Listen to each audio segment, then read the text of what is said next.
네, 최근 몇 년 새 지구촌에서 분쟁 지역이 늘고 있습니다. 그중에서 최근에는 가자 지구 상황이 제일 심각합니다. 그렇습니다. 이스라엘과 하마스의 전쟁, 과연 어디에 뿌리를 두고 있고 따라서 어디서부터 해법을 찾아야 할지 오늘 인사이드 스토리를 통해 자세히 알아보도록 하겠습니다. 어서 오십시오. 네. 네, 안녕하세요. 안녕하세요. 제가 먼저 좀 간략하게 소개를 해드리자면 이스라엘 대사를 지내셨고 또 팔레스타인에서 우리 정부 대표부의 대표를 지내시기도 하셨습니다. 아무래도 현장에서 두 나라를 모두 경험하셨기 때문에 이번 전쟁 더욱더 마음이 안 좋으실 것 같은데요. 이번 전쟁 좀 어떻게 보고 계시고 마음은 어떠셨는지요? 네, 그게 이제 10월 7일이었는데 저는 이 뉴스를 접하고 굉장히 놀랐습니다. 우선 그 피해 규모가 매우 컸거든요. 네. 당시에는 뭐 한 1,400명 정도가 사망을 했다. 또 한 240여 명의 인질이 발생했다. 부상도 어마어마하다. 이런 이제 방송을 했는데, 야, 이게 이렇게 큰 규모로 희생이 된 것은 최근에 없었던 일인데라는 그런 이제 놀라움 한 가지와 또 하나는 그 이스라엘에서 이 정보력이 대단하다고 그러는데 어떻게 이걸 놓쳤을까? 이 정도의 대규모 작전이라고 한다면은 상당 기간 동안 준비를 했을 건데, 그리고 이스라엘 군들은 어떻게 초동 대응을 못했을까?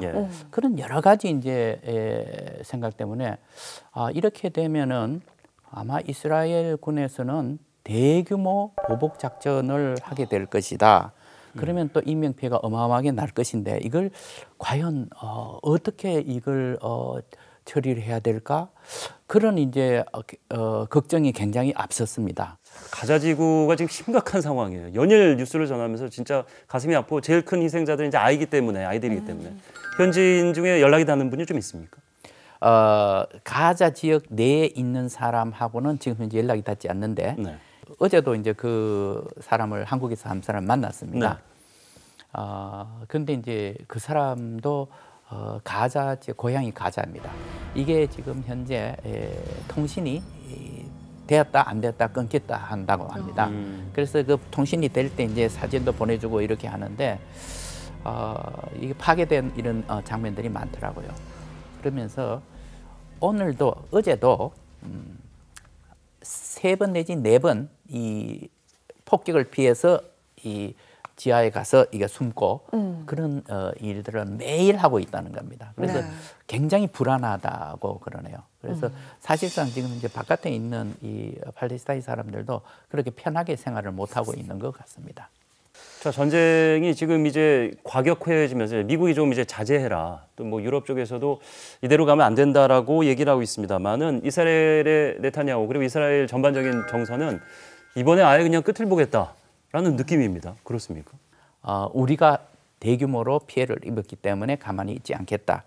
근본적인 원인을 제거를 해야 되겠다. 다시 이런 일이 발생해서는 안 되겠다라고 해서 지금 현재 가자에 근거를 두고 있는 하마스를 완전히 뿌리 뽑겠다라고 했습니다. 그런데 제가 보기에는 그게 불가능한 일입니다. 지금 현재 가자 지역에 있는 주민들이 뭐 일부는 하마스를 지지하고 일부는 뭐 안 할 수도 있습니다. 그리고 이번에 전쟁을 통해서 또 민심이 상당히 이반되는 그런 경향도 보이고 있습니다. 그럼에도 불구하고 만약의 경우 하마스의 그 지도자들이 제거가 된다든가 사라지는 경우에 그게 공백 상태를 아마 또 다른 민중에서 일어나서 채울 겁니다. 네. 그렇게 되기 때문에 하마스를 완전 뿌리 뽑겠다 하는 것은 매우 어려운 과제라고 생각을 합니다. 그럼 네버엔딩 스토리가 되는 거 아닙니까? 어떻게 됩니까? 앞으로? 액집 플랜을 갖기가 매우 어렵습니다. 우선 이 미국에서 이제 바이든 대통령이 몇 차례 얘기를 했었죠.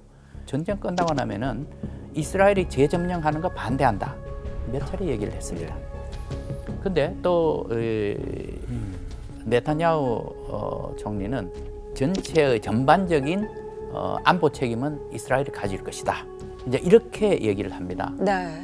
아마도 통치권은 다른 주체가 가질 것 같아요.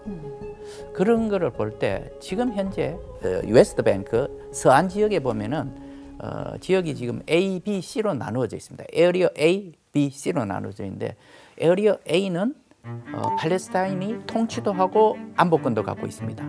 그런데 에어리어 B는 팔레스타인이 통치를 하고 이스라엘이 안보권을 가지고 있습니다. C는 이스라엘 측이 다 갖고 있는 것입니다.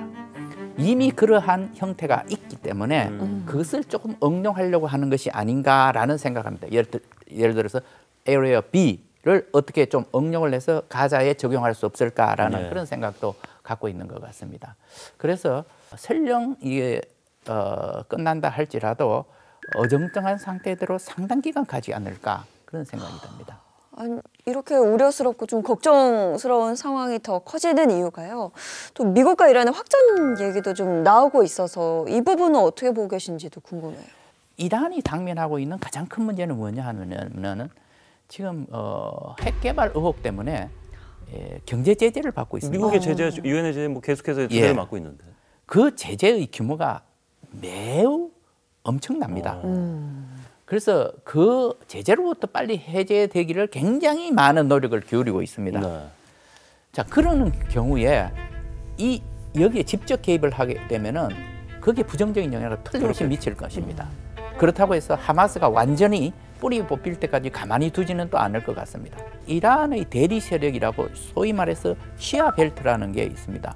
그게 이제 우리가 헤즈볼라, 레바논의 남쪽에 있는 헤즈볼라가 있을 것이고 예멘에 그 후티 반군이라고 있습니다. 그게 다 또 시아입니다.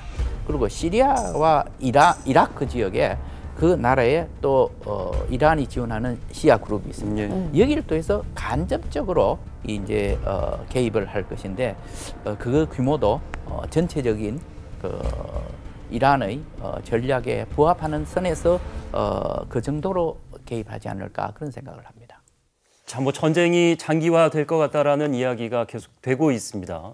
앞서 이제 이란 얘기를 해주셨습니다만은 이란과 같은 존재가 저희도 끼고 있죠. 저 위쪽에 이제 북한이 뭐 우크라이나 전쟁에 무기를 팔았다는 얘기도 있고 하마스의 무기를 지원했다는 얘기도 있고 그래서 남일 같지 않다. 뭐 이런 생각도 듭니다.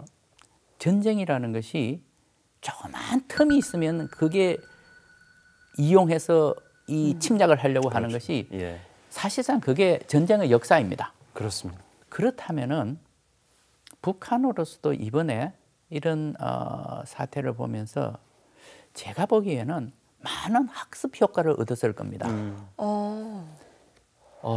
우리가 생각했을 때 아이언돔이라고 하는 것은 이야 이건 난공불락이구나라고 생각을 했었는데 그런 건 없는 거죠. 6,500발을 한꺼번에 쏘면서 들어오니까 무용지물이 됐다 이런 겁니다.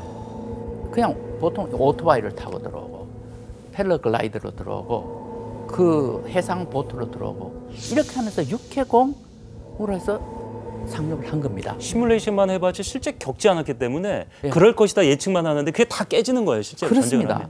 북한으로서도 우리가 늘상 염려하고 있는 것이 땅굴이 있다는 거 아닙니까? 옛날에 방결됐습니다. 지금 어떻게 되는지 잘 모릅니다만은 땅굴이 있었지요. 기습 작전을 위한 특수 부대가 있다는 것이지요. 거기에 더더군다나 이제 핵무기까지 가지고 있는 것입니다. 우리 군, 우리 정부에서도 학습 효과가 틀림없이 있었을 겁니다. 그래서 이 제대로 대비를 해야 되겠죠. 그래서 국민들이 믿을 수 있는 그런 대비책이 빨리 나와야 될 거라고 생각합니다.